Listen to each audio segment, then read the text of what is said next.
Berilah kepada kami seperti yang Kau ingini, Tuhan. Kami percaya tidak ada yang kebetulan dalam kehidupan kami. Bertemu dengan orang ataupun kami mengalami berbagai macam peristiwa, itu bagian dari rencana agung Tuhan dalam kehidupan kami. Itu sebabnya ajari kami, walaupun itu bukan sekedar suka, tapi juga duka. Walaupun itu bukan pertemuan atau relasi yang menggembirakan, tetapi juga barangkali ada perselisihan atau apapun yang membuat kami butuh mengampuni. Tuhan, tolonglah kami. Bila firman Tuhan pada sore ini mengajarkan kepada kami bagaimana isi hati Tuhan ketika kami bergumul dalam kehidupan sehari-hari kami menghadapi orang-orang yang sulit, atau bahkan bisa jadi diri kami sendiri adalah orang yang sulit. Tuhan, tolong kami. Hamba-Mu Tuhan kuasai, sehingga apa yang perlu kami belajar pada hari ini, itulah yang hamba-Mu akan sampaikan. Isi hati Tuhanlah yang hamba-Mu akan sampaikan. Tolong kami Bapa di surga, kami serahkan pemberitaan firman Tuhan hanya di dalam kuasa dan kemurahan Tuhan kami Yesus Kristus. Kami bersyukur dan berdoa. Amin. Silakan duduk kembali Ibu Bapak dan saudara sekalian. Ini pertama kali saya hadir di tempat ini. Terima kasih untuk Pak Anugrah dan juga Ibu. Terima kasih. Dan juga majelis di tempat dan juga pengurus Gereja Isa Al-Masih se-Surabaya barangkali Jawa Timur ya. Dan akhirnya lengkaplah sudah ya Pak, saya mengunjungi semua Gereja Isa Al-Masih yang ada di Surabaya. Jadi biasanya saya pelayanan di Darmo, kemudian tadi pagi di Koblen, lalu lanjut di Bromo, dan biasanya juga saya di Gateway, biasanya dari sana. Hari ini saya ke Kandangan pertama kali. Jadi saya merasa wah lengkaplah sudah ya, jadi hati saya jadi ikutan bercokol gitu ya, ada Gereja Isa Al-Masih di dalamnya. Nah bersyukur Ibu Bapak, senang sekali bertemu dengan ibu-ibu. Ini pertama kali saya sangat jarang lewat sini ya. Kakak saya di sini, kakak perempuan saya. Kami tinggal serumah, jadi bersama-sama dengan saya. Jadi kalau sendiri, kemudian oke. Ya, saya. Oh ya, terima kasih banyak Pak. Ya, terima kasih banyak Pak. Terima kasih Pak. Ya, jadi ini bersama-sama kita akan belajar firman Tuhan. Mari Ibu Bapak, hari ini kita akan belajar firman Tuhan. Ini akan ditayangkan tidak ya? PowerPoint-nya ya?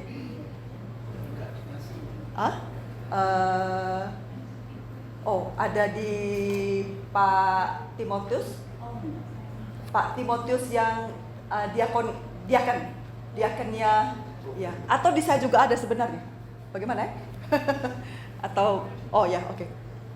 Akan menolong kalau misalnya ada, supaya Ibu Bapak dan Saudara biasanya begitu ya, tidak hanya mendengar tapi melihat, kan begitu ya. Melihat itu akan lebih menolong kita. Baik Bapak, kalau gitu kita baca dulu Alkitab, ayat firman Tuhan kita. Kalau tidak ada PPT ini kan biasanya kita bawa Alkitab ya. Walaupun itu Alkitab yang online atau Alkitab yang ada di HP atau Alkitab yang berupa buku, silakan. Kita sama-sama buka sebagai dasar ayat kita. Itu terdapat di dalam Efesus pasal 4 ayat 25 sampai dengan ayat 32. Efesus pasal 4 ayat 25 sampai dengan ayat 32. Saya mengajak kita untuk membaca bergantian ayat demi ayat dari ayat 25 sampai dengan 32. Udah siap Ibu Bapak? Sudah? Kalau sudah, saya mulai ayat 25 ya. Ibu Bapak ayat 26 bergantian. Karena itu, nanti ya, karena itu ada sebelumnya, ada ceritanya ya. Buanglah dusta dan berkatalah benar seorang kepada yang lain, karena kita adalah sesama anggota.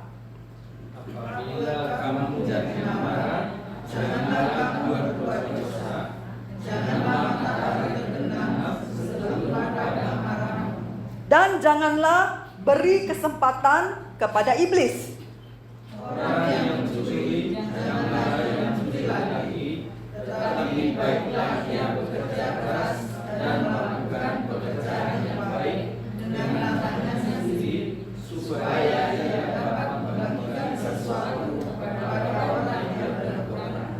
Janganlah ada perkataan kotor keluar dari mulutmu, tetapi pakailah perkataan yang baik untuk membangun di mana perlu, supaya mereka yang mendengarnya beroleh kasih karunia.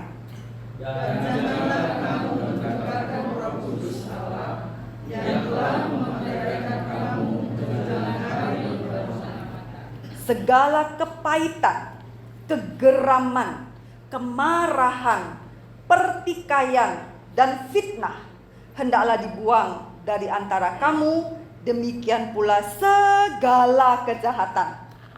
Tetapi hendaklah kamu menahan seorang terhadap yang lain, penuh kasih mesra dan saling mengampuni, sebagaimana Allah di dalam Kristus telah mengampuni kamu. Amin, firman Tuhan.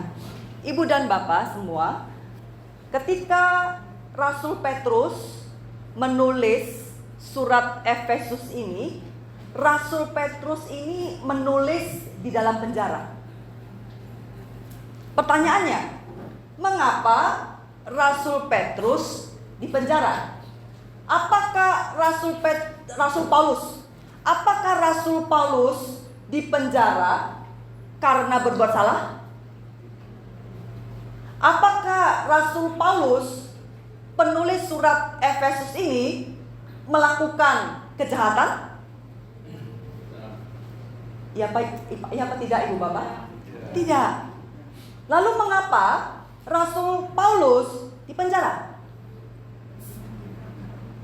Karena memberitakan kabar baik, memberitakan isi hati Tuhan, memberitakan supaya mereka percaya kepada Kristus. Rasul Paulus itu tidak mengajari orang untuk berbuat jahat loh. Rasul Paulus itu tidak mengajari orang-orang pada zamannya untuk merampok.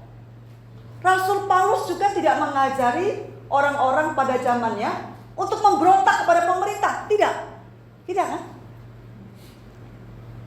Tetapi sekalipun demikian, Rasul Paulus dibenci. Betul, Ibu Bapak?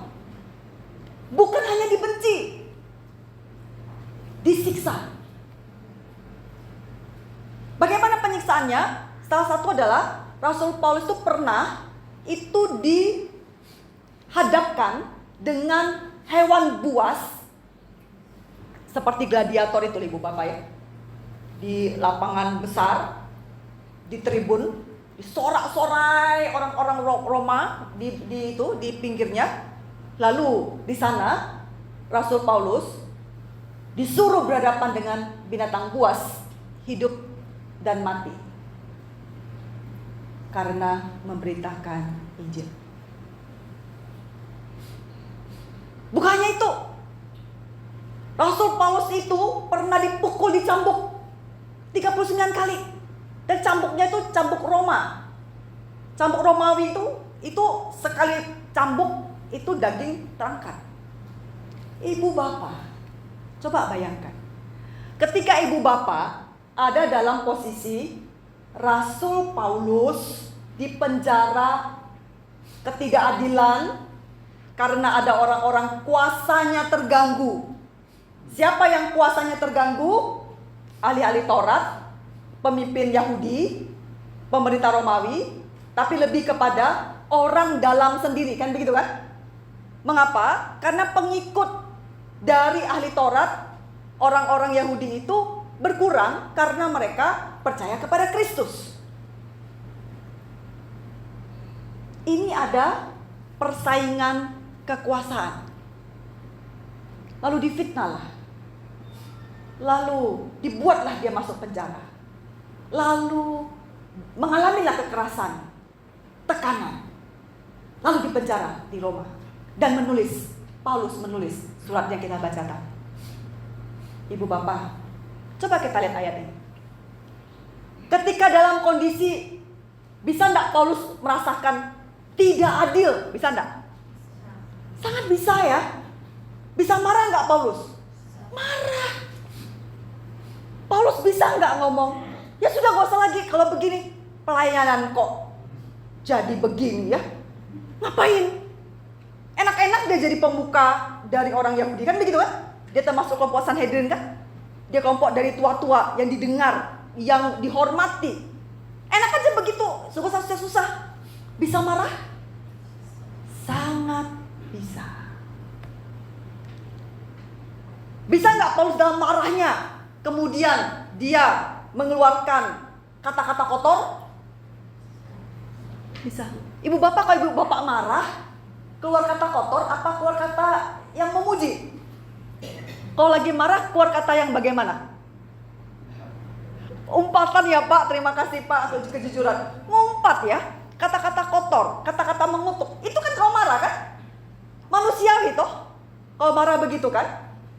Jadi, bayangkan ketika seseorang yang namanya Paulus ini dalam kondisi mengalami ketidakadilan, mengalami kondisi dia mengajar kebenaran, tapi mengalami tekanan karena dia mengajar kebenaran itu, karena ada orang-orang yang kekuasaannya terganggu.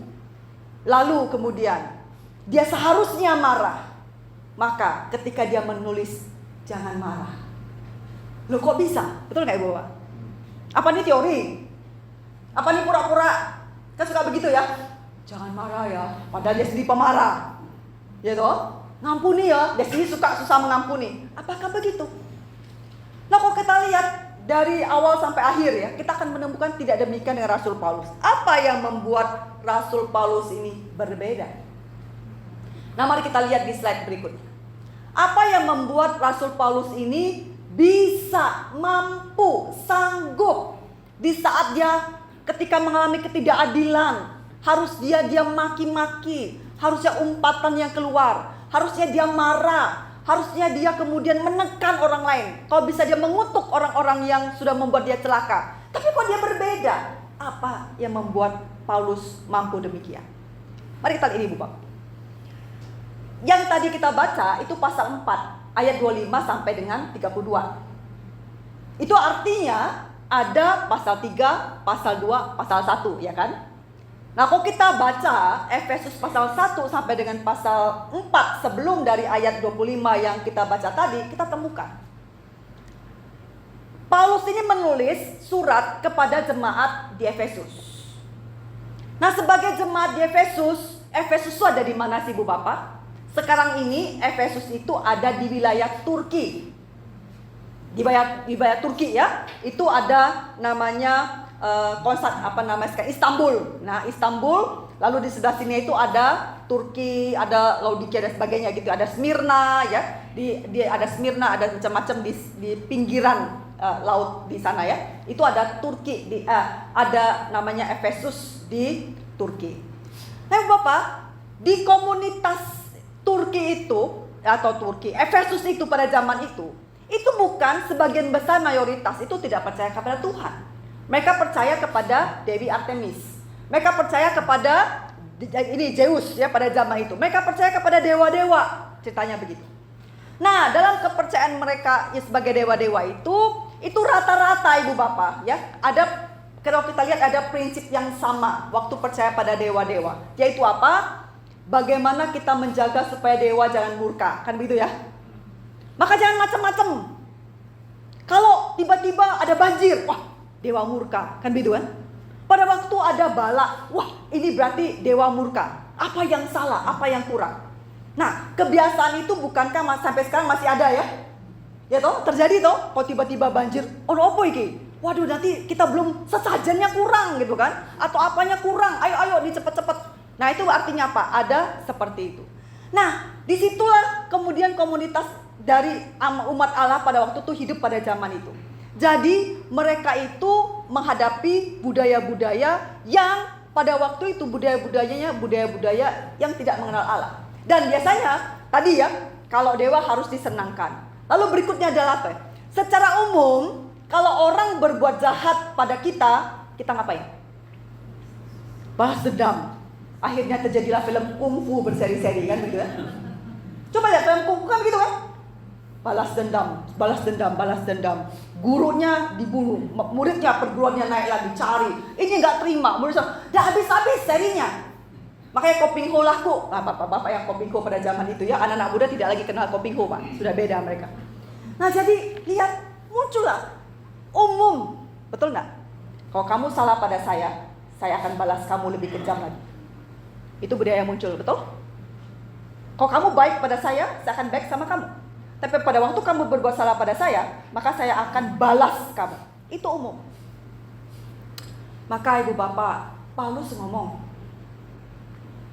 itu manusia lama.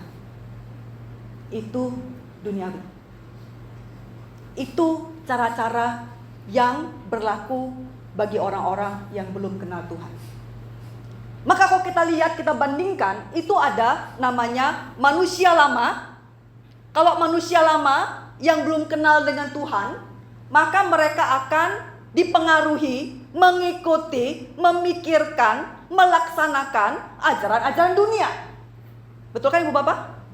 Termasuk kalau dia manusia lama ini berkumpul menjadi komunitas, maka antar orang di dalam komunitas itu memberlakukan hal yang sama. Dusta, ya kan? Dusta, baik-baik, baik ketoan baik ya toh. Wes bo ini, dusta itu sudah biasa, betul? Maka sesuatu yang umum, dusta, istilahnya kita itu yang ngomong tinggi-tinggi, gak begitu gitu kan? Atau kemudian kita disebut lagi apa ya? Kata-kata yang memfitnah, menghasut, ya kan? Ibu bapak tahu nggak apa arti menghasut? Menghasut itu artinya kita ngomongi orang itu supaya orang itu terpengaruh oleh kita dan menjadi kelompok kita atau dia mengikuti kita untuk membenci seseorang. Itu menghasut. Maka komunitas yang manusia lama itu akan begitu kan, cenderung cari bolo, ya toh. Sopo boloku, sini, ayo di ojok-ojoki ya supaya jadi bolo kita kan gitu. Kalau kita benci seseorang, teman kita pun harus benci dia, begitu nggak ibu bapak? Kalau kita ingin menjatuhkan seseorang, kita pun ngajak bolo untuk menjatuhkan orang gitu, betul ya? Ibu bapak, itu namanya manusia lama. Itu namanya cara hidup di dalam komunitas lama. Ini ada apa? Problem? Tidak muncul screen-nya? Oke. Nah, bandingkan itu, Paulus bandingkan dengan manusia baru. Barang siapa yang sudah terima Tuhan Yesus Kristus, ini ya. Barang siapa, next slide, sampai slide yang ketiga. Nah, barang siapa yang sudah menerima Yesus Kristus, dia adalah ciptaan baru, betul? Maka di depan kita ada perjamuan kudus. Siapa yang berhak menerima perjamuan kudus? Yang berhak menerima perjamuan kudus adalah mereka yang sudah terima Tuhan Yesus. Ya kan, secara umum ya, tapi nanti ada peraturan gereja di baptis dan seterusnya ya, itu ada tata cara gereja masing-masing yang memunculkan itu. Tetapi intinya apa? Siapa yang berhak menerima perjamuan kudus, menikmati tubuh dan darah Kristus adalah mereka yang sudah diperdamaikan dengan Kristus, bukan? Yang sudah terima Tuhan Yesus Kristus sebagai Tuhan dan Juru Selamat, yang menyatakan diri bahwa dia mau tunduk dan taat kepada Kristus, bukan kayak gitu Bu Bapak? Berarti kalau begitu, dia sudah ciptaan baru, betul? Ciptaan baru itu berarti dia manusia baru. Ya kan? Nah, manusia baru artinya manusia yang kalau manusia baru ini berkumpul, itu akan membentuk menjadi komunitas umat Allah. Betul Ibu Bapak? Di tempat ini sudah manusia baru belum? Sudah perjamuan kudus ya? Berarti kan sudah berhak perjamuan kudus ya? Berarti adalah yang sudah ciptaan baru. Berarti ini manusia baru kan? Manusia baru itu berarti sekarang menjadi statusnya anak-anak Allah, betul? Anak-anak Allah berarti kita ini menyerupai bapaknya. Betul kan? Ibu Bapak, kalau Ibu Bapak punya anak mirip kayak Ibu Bapak, senang apa enggak? Senang ya Pak? Bangga ya. Yang lucunya kadang-kadang suami istri berebutan mengakui anaknya mirip siapa, kan begitu? Kalau yang bagus-bagus mirip dia, yang jelek-jelek mirip pasangannya, kan begitu kan ya? Ini sifatnya jelek nih, pasti sifatmu, ya kan gitu ya.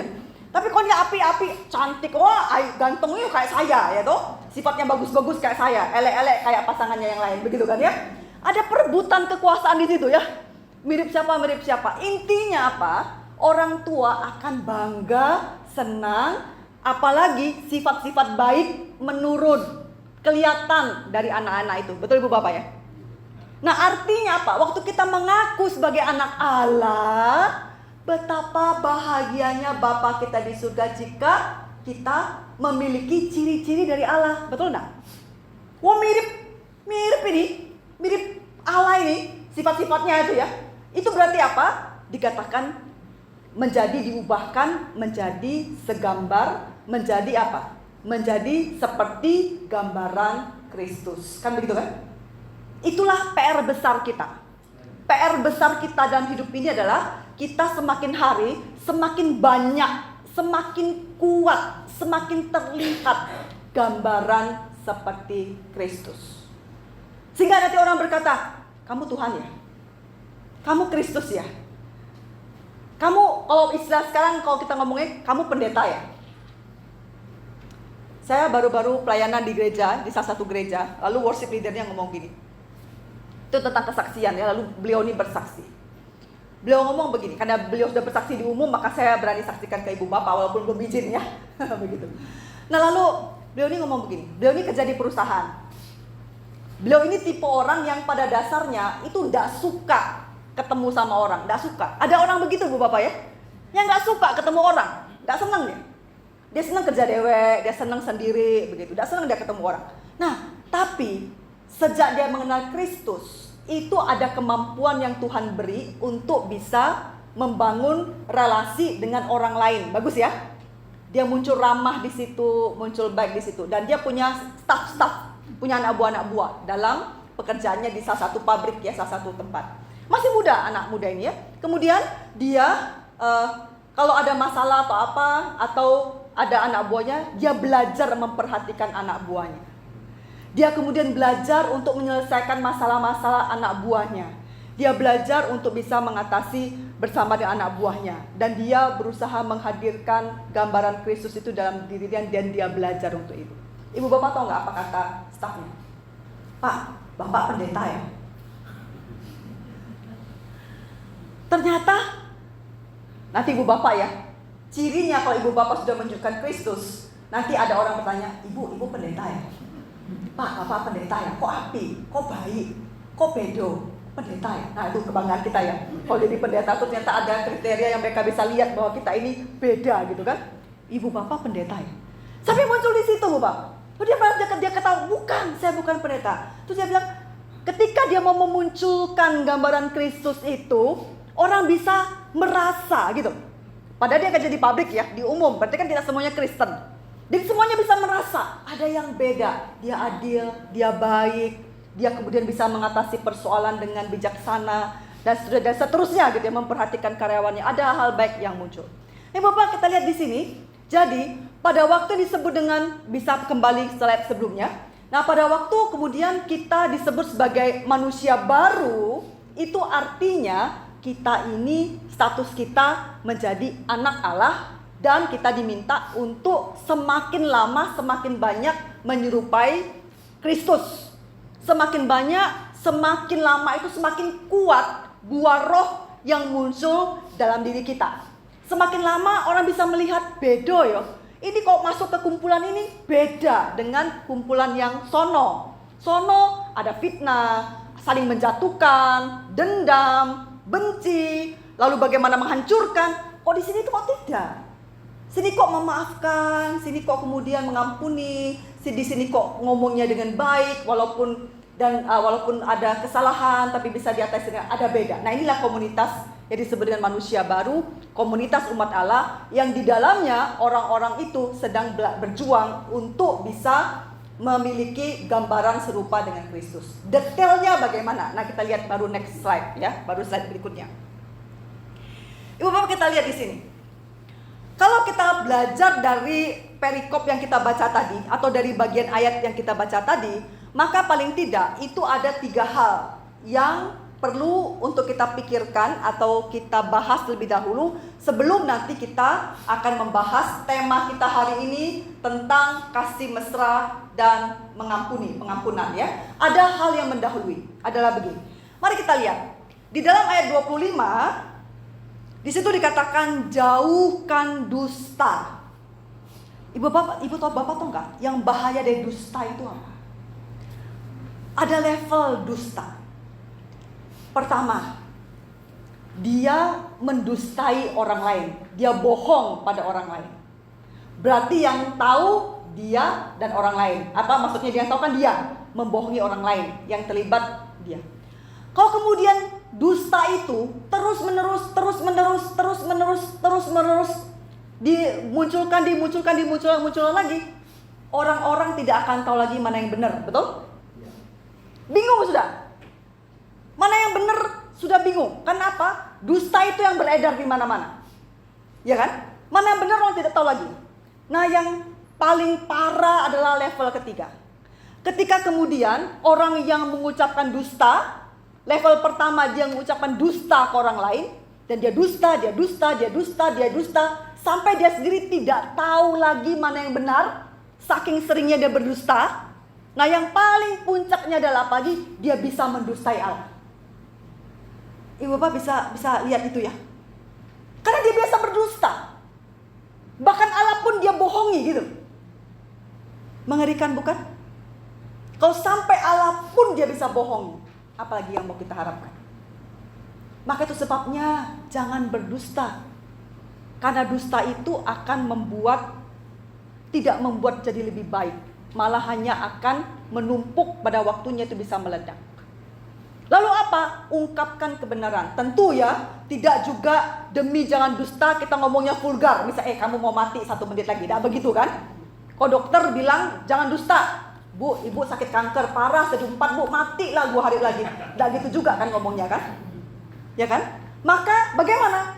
Cara ngomongnya kan perlu diatur, betul? Berbeda antara mengatakan kebenaran dengan mengatakan sesuatu dengan vulgar. Atau dengan tidak dipikir, tidak diatur cara ngomongnya. Itu sebabnya mengapa Tuhan memberikan kita banyak kata-kata, betul ya? Supaya kita bisa memilih kata-kata mana yang patut kita ucapkan. Kata-kata mana yang kemudian kita ucapkan itu membuat orang lain yang mendengar itu bisa mendapatkan berkat.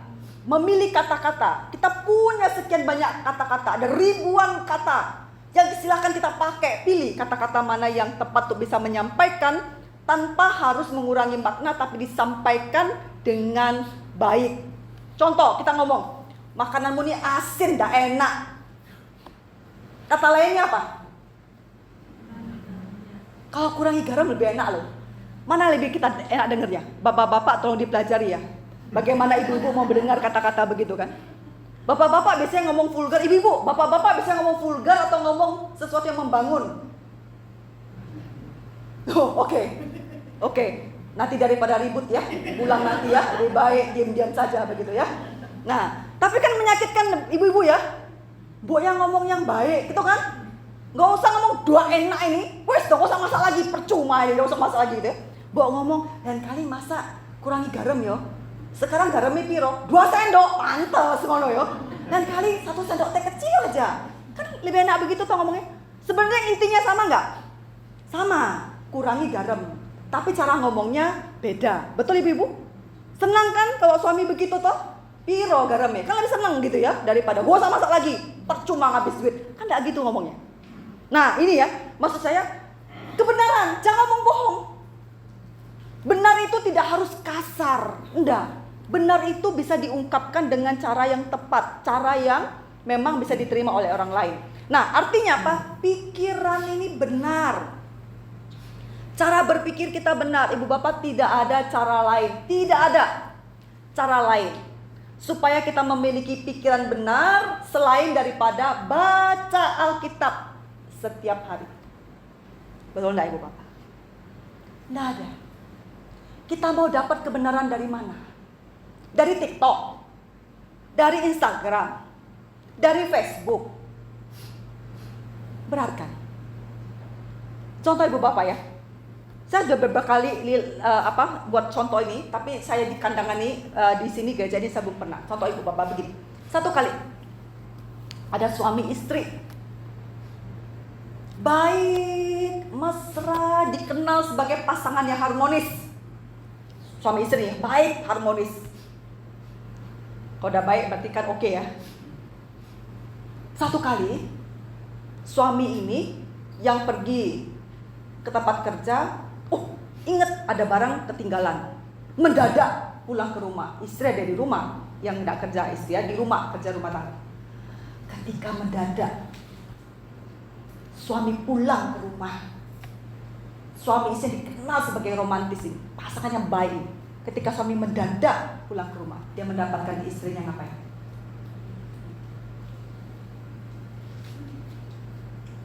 Kira-kira ngapain ibu bapak? Gak berani jawab ya? Takut jebakan ya? Siapa yang mendadak pulang menemukan istrinya sedang selingkuh? Nah, betul kan? Betul. Tadi saya udah ngomong, bener itu, ya kan ya? Udah kelihatan ya? Oh bener itu. Ibu, bapak mau tahu jawaban sebenarnya? Ketika suami ini mendadak pulang ke rumah, dia mendapati istrinya sedang berdoa. Halo, siapa yang suruh selingkuh? Kok bisa kita mikir selingkuh? Aduh, ada yang ini ya, ada yang merasa bersalah ya. Berarti apa? Pikiran kita ini sudah tercemar. Dari mana pikiran bahwa sudah saya bilang loh, baik-baik ini suami istrinya ini romantis. Loh kok bisa ibu bapak nuduh selingkuh? Dari mana muncul pikiran itu? Dari sinetron, ya dah. Dari ada beberapa kasus di sekitar kita, betul enggak? Tapi tidak semua kan begitu. Kalau kita dikuasai firman Tuhan, yang muncul pertama ini harusnya muncul pemikiran yang benar, betul? Gak langsung nuduh. Bisa lihat ya, ibu bapak ya, menarik kan? Kalau kita, pikiran kita terus menerus disesuaikan dengan firman Tuhan, bukan disesuaikan dengan TikTok, cara berpikir kita beda. Kalau tiap hari pikiran kita itu diluruskan dengan firman Tuhan, pikiran kita ini tidak akan dikuasai Instagram. Si A, si B yang ratingnya tinggi, belum tentu itu benar ya kan, yang dimunculkan itu ya, hanya supaya rating tinggi saja lalu dibuat gitu. Lalu kita nggak dikuasai itu. Maka ibu bapak, Paulus mengatakan apa? Buang dusta artinya apa? Ungkapkan kebenaran artinya apa? Terus menerus pikir yang benar. Terus menerus pikir yang benar. Bagaimana cara kita terus menerus menjaga pikiran kita benar? Menyesuaikan, tunduk pada firman Tuhan, bukan pada TikTok, Instagram, Facebook, bukan. Tapi dengan firman Tuhan, menjaga pikiran kita ini kudus, suci. Lalu kita bisa membedakan mana benar, mana salah. Kalau tidak kita sesuaikan isi pikiran kita dengan firman Tuhan, otak kita ini hanya mampu memikirkan yang salah, tidak mampu membedakan mana benar, mana salah. Yang kedua ibu bapak, Paulus mengatakan apa? Manusia baru itu apa? Setelah pikir benar, apalagi itu ada perasaan benar, emosional benar. Seringkali perasaan kita ini menipu, betul nggak? Kalau mood kita lagi baik, perasaan kita seneng gitu ya. Orang salah dikit nggak masalah. Tapi kalau kita lagi bete, kalau kita lagi jutak, kalau kita lagi jengkel, apapun bisa salah, betul ibu bapak? Ini bukannya perempuan loh, laki-laki juga begitu. Cuma laki-laki tidak mengakui kalau perasaannya begitu kan, begitu ya. Kelihatan kalau di kantor, coba. Kalau di kantor, ibu bapak-bapak yang tidak senang sama rekan kerja di kantor, maunya diapain? Dia dihabiskan, ya kan? Jadi pecat. Atau kalau ibu bapak jadi pimpinan, ibu bapak nekan dia. Kenapa menekan dia? Perasaan kita nggak suka. Artinya perasaan kan? Berarti bapak-bapak punya perasaan kan? Main kan perasaannya, cuma tidak diakui, begitu kan? Tidak diakui itu perasaan. Bapak bisa lihat itu? Maka pikiran benar yang kedua yang perlu kita atur adalah perasaan benar, emosional kita benar. Nah ini beda-beda. Ada orang yang temperamental, ada orang yang mulai dari tukang ngamuk sampai orang yang hatinya beku, tidak bisa ngamuk, tidak bisa rasa. Ada begitu ya. Nah ini manusia itu kompleks. Manusia itu banyak, besar, sangat kompleks ya. Ada macam-macam ragam dan sebagainya. Maka ibu bapak, yang kita perlu lakukan adalah apa? Kenali emosional kita. Kenali perasaan kita. Pelajari perasaan kita. Kapan kita marah? Apa yang membuat kita marah? Kalau kita marah, kita ngapain? Kalau kita tidak senang, apa? Belajar. Saya bertahun-tahun ketika saya tahu saya harus mengenali atau menguasai perasaan emosional saya belajar mengenali diri saya. Itu ada, kalau ibu bapak yang biasa ngecek internet begitu ya, itu ada berbagai macam tes yang menolong kita untuk bisa melihat atau mengukur kita ini bagaimana. Apakah kita ini sangat emosional gitu ya, atau kita ini kemudian tipenya seperti apa. Kalau kita ini tipe sempurna, maka sedikit saja salah kita ngamuk, betul nggak? Maka saya ini tipe sempurna, hati-hati. Kalau kemudian ada masalah yang tidak cocok di hati kita ngamuan. Nah, kita bisa tahu gitu. Oke, kalau begitu saya perlu menilai apakah memang kesempurnaan yang kita harapkan itu sesuatu yang penting untuk hal itu. Contoh misalnya, ada orang ibu bapak saya temukan itu. Sungguh-sungguh saya temukan. Kalau nyusun kursi, beliau ini petugas dalam satu unit ya. Kalau nyusun kursi itu ibu bapak harus digaris. Kayak gini gak cocok ini bapak. Ngamuk dia langsung. Gak cocok itu. Harus tepat digaris. Ibu bapak kebayang gak sih capeknya orang tersebut? Tapi ketika kita masuk di ruangan yang dipimpin oleh beliau ini, rapi. Coba kalau beliau bekerja sama sanguin, sama tipe yang suka-suka. Yang penting ada kursi di situ.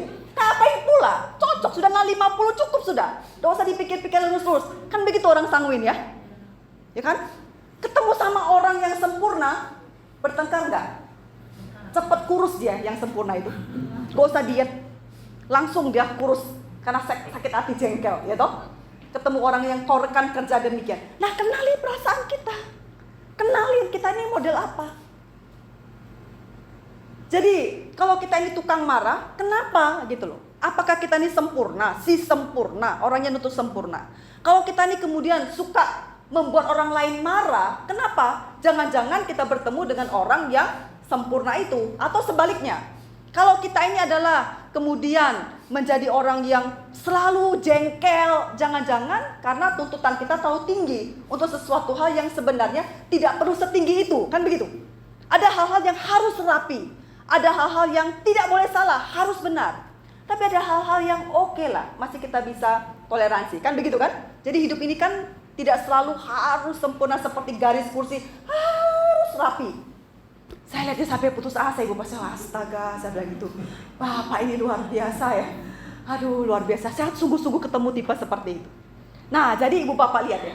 Jadi kenali emosional kita. Maka pada waktu ada potensi kita ribut atau bertengkar, atau kita ada konflik, atau kita ada masalah dengan orang lain, kita tahu di mana posisi kita, di mana orang tersebut. Jadi kenali emosional kita. Yang ketiga ibu bapak adalah apa? Adalah bawa diri dengan benar, berpikir benar. Emosional kita itu kok memang harusnya marah-marah. Yesus Kristus marah. Kenapa Yesus Kristus marah? Rumah Allah, rumah doa dijadikan tempat jualan. Bagaimana itu? Harus marah, kan begitu kan? Ada hal yang harus marah, ada hal yang tidak perlu marah. Nah, jadi untuk seperti ini kemudian kita lihat bawa diri dengan benar. Artinya apa? Artinya kalau di sini diwakili dengan mana? Diwakili dengan, dikatakan di sini adalah kata-kata itu jangan keluarkan kata-kata kotor. Tidak ada orang yang senang dengan kata-kata kotor, betul tidak ibu bapak? Sejahat-jahatnya dia marah kalau orang lain ngatain dia dengan kata-kata kotor, betul? Ya kan? Tidak ada orang yang suka, walaupun dia sendiri suka kata-kata kotor. Misalnya ibu bapak punya suami atau istri yang ngomongnya kata-kata kotor. Coba ibu bapak balas kata-katanya ke dia, ngamuk nggak? Ngamuk. Kamu yo ngomong-ngomong kata kotor yo. Dia keluarin kata-kata kotor. Lah kamu sendiri kata-kata kotor. Ngamuk ya toh? Nah, jadi ibu bapak artinya apa di sini? Artinya bagaimana kita tidak terjebak dengan kondisi-kondisi orang-orang tertentu, tapi kita mampu membawa diri dengan benar, yang berasal dari pikiran benar, yang berasal dari emosional, perasaan yang benar. Kan itu kan? Ibu bapak saya mau tanya, pada waktu kita terima Tuhan Yesus, apakah kita ujuk-ujuk tiba-tiba berubah jadi orang yang pikiran benar, emosional benar, bawa diri dengan benar. Apakah gitu? Enggak kan? Butuh proses ya toh. Dan proses tiap orang ini beda. Karena ketaatan orang itu beda-beda. Ada yang taat betul, ada yang tidak taat. Ada yang cuahat betul dari awalnya sehingga dia butuh belajar banyak. Ada yang dari awalnya sudah baik. Jadi kemudian dia tinggal diubah. Baiknya bukan karena dia baik, tapi baiknya karena Roh Kudus yang membuat dia baik. Kan begitu kan? Nah jadi itu beda ini. Ya, dan itu adalah proses yang panjang. Maka tiap orang itu intinya ingin untuk dimengerti, betul? Ingin diberikan kesempatan kedua supaya berubah, betul? Untuk diberikan ruang untuk dia berubah. Diberikan kemudian dimaklumi, dipahami. Dia sedang berjuang untuk jadi orang lebih baik lagi. Betul ya Ibu Bapak? Kita mau seperti itu kan? Kalau kita mau seperti itu berarti orang lain pun ingin seperti itu, bukan? Nah maka dalam kondisi seperti inilah setiap kita yang menjadi manusia baru, setiap kita yang ada di dalam komunitas umat Allah itu dalam proses diperbaharui terus menerus. Sehingga kita ini menjadi serupa dengan gambaran Kristus. Artinya ada kemungkinan kita bersalah pada orang lain, ada kemungkinan orang lain bersalah kepada kita. Betul gak Ibu Bapak? Karena semua sedang berjuang menjadi lebih baik. Nah, itulah yang kemudian menjadi dasar mengapa ayat 32 itu muncul. Kita lihat next slide. Ayat yang ke-32 itu muncul. Ayat 32 mengatakan apa? Dan kita baca bersama-sama Ibu Bapak 2-3. Dan hendaklah kamu ramah seorang terhadap yang lain, penuh kasih mesra dan saling mengampuni sebagaimana Allah di dalam Kristus telah mengampuni kamu. Maka Ibu Bapak, Paulus ngomong terus menerus berubah. Kalau memang terus menerus itu satu proses yang panjang dan tiap orang itu berubah, membutuhkan kesempatan lagi, diberi kesempatan lagi untuk dia berubah begitu ya. Nah maka itu artinya apa? Setiap kita ini perlu saling memahami, perlu saling memaklumi, perlu saling mengerti, dan perlu kemudian saling memberi ruang bagi orang lain untuk bertobat. Nah, di sini dikatakan kamu ramah. Apa artinya ramah? Ramah itu Ibu Bapak dalam bahasa aslinya artinya apa? Baik hati, menyenangkan, tidak kasar. Jadi kalau kita pakai ayat ini, hendaklah kamu jadi orang yang baik hati. Hendaklah kamu jadi orang yang menyenangkan. Hendaklah kamu jadi orang yang tidak kasar. Karena apa? Dengan baik hati, menjadi orang menyenangkan, tidak kasar, itu meminimalkan potensi konflik, betul? Meminimalkan potensi untuk bertengkar. Lalu apalagi yang kedua? Dan dikatakan ya, seorang terhadap yang lain. Kata yang penting di sini adalah kata saling. Kata seorang terhadap yang lain. Berarti apa? Saling artinya tidak dituntut hanya pada satu pihak. Dituntut pada kedua belah pihak. Betul Ibu Bapak ya? Kalau kita berrelasi, saling loh ya. Bukan kamu tok atau saya tok, enggak, saling. Ayo kita saling. Saling baik hati, saling menyenangkan, saling jangan kasar. Dan yang kedua adalah apa? Penuh kasih mesra. Kasih mesra itu artinya apa? Artinya kasih mesra itu lembut hati. Apa artinya lembut hati? Lembut hati itu artinya oleh karena Roh Kudus dia mampu merasakan penderitaan orang lain. Kalau orang lain dikasari, sakit hati nggak? Sakit.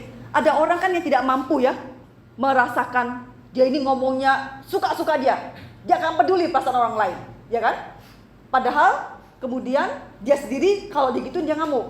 Nah, ketidakmampuan dia untuk memahami perasaan orang lain ini membuat dia akhirnya menjadi orang yang tidak penuh kasih mesra.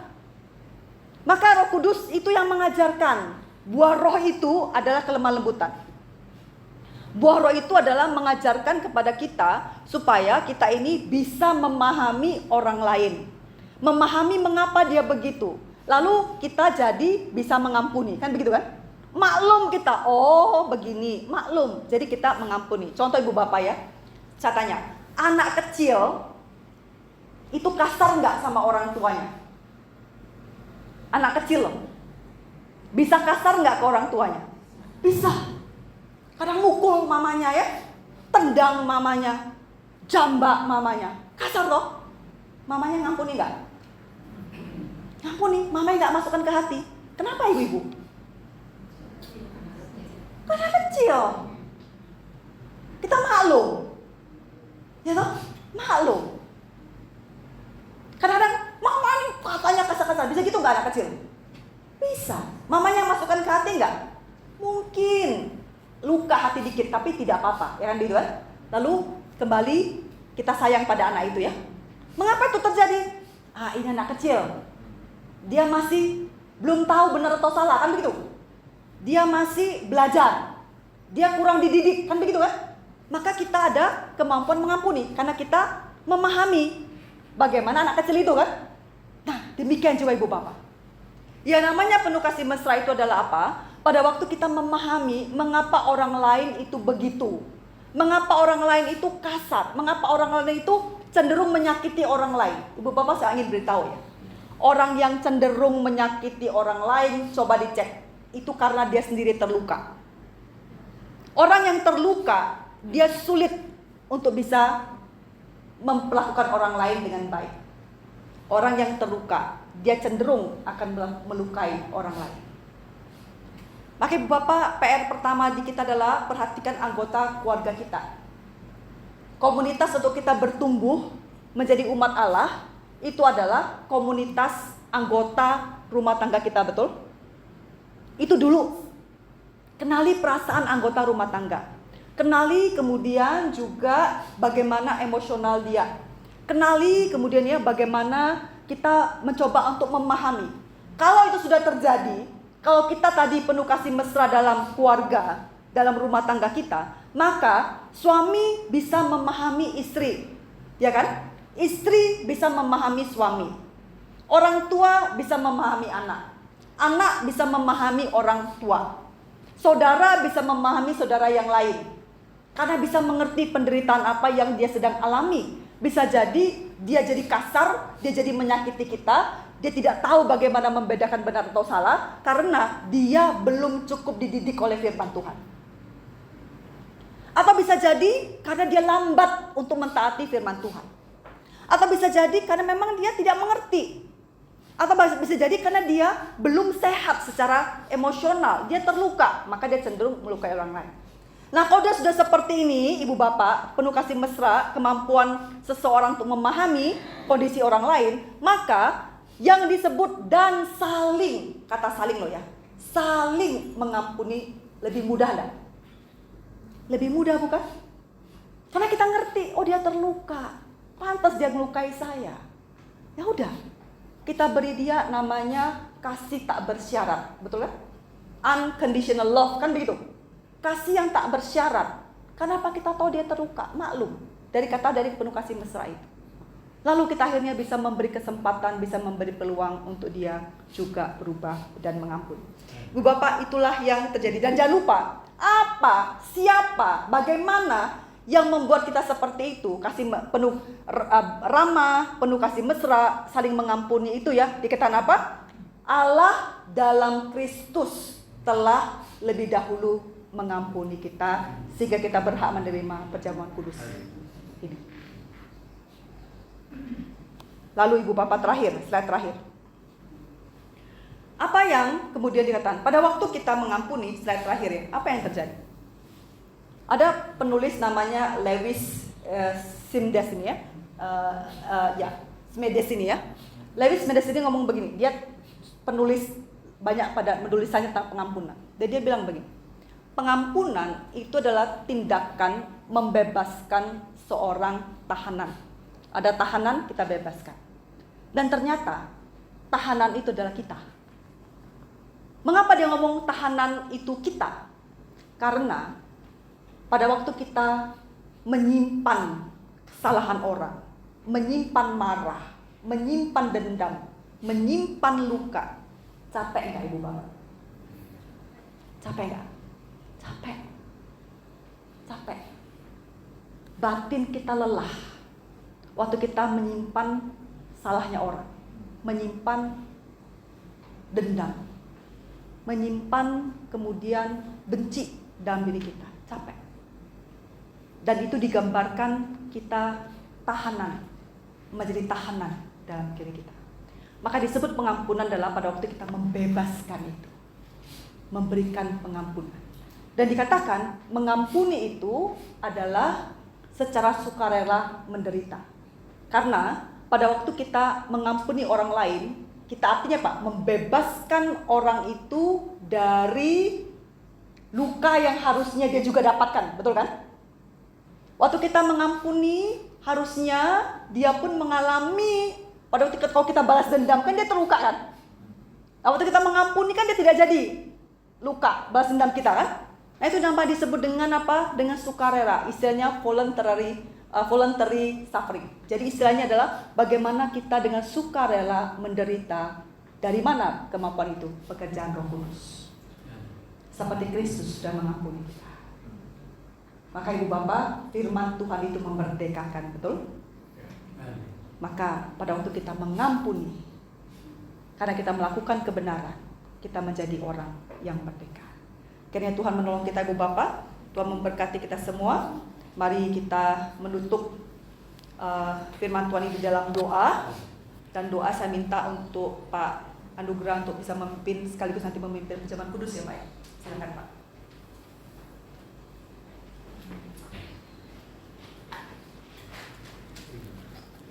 Pak di surga, kami telah mendengarkan firman-Mu yang disampaikan oleh kamu, Ibu Dr. Rita Ustaz. Kiranya Engkau sendiri yang membuka hati kami ya Tuhan, supaya di tengah-tengah komunitas kami, di tengah-tengah keluarga, bahkan dimanapun kami berada, acap kali kami mungkin melukai orang lain dan juga sebaliknya orang lain melukai hati kami. Kiranya kasih Kristus yang mengalir dalam hati kami memampukan kami untuk boleh kami saling mengampuni satu dengan yang lain. Berkatilah hamba-Mu ya Tuhan, di tengah-tengah segala pelayanan hamba-Mu, baik di dalam gereja Tuhan maupun juga di sekolah ya Tuhan. Terima kasih Bapak, setiap kami percaya firman Tuhan, boleh kami menerimanya, lalu kami simpan di dalam hati kami dan kami belajar untuk menerapkan di dalam keseharian kami. Terpujilah Engkau ya Tuhan, di dalam nama Tuhan kami Yesus Kristus Allah kami yang hidup, kami berdoa dan ucap syukur. Haleluya. Amin. Puji syukur kepada Tuhan ya. Hari ini kita mendapatkan berkat melalui hamba-Nya. Terima kasih ya atas nama majelis dan jemaat GIA Surabaya. Kami mengucapkan terima kasih kepada Ibu Dr. Linda Gustan. Kiranya Tuhan Yesus yang memberkati dan pelayanannya lebih lanjut.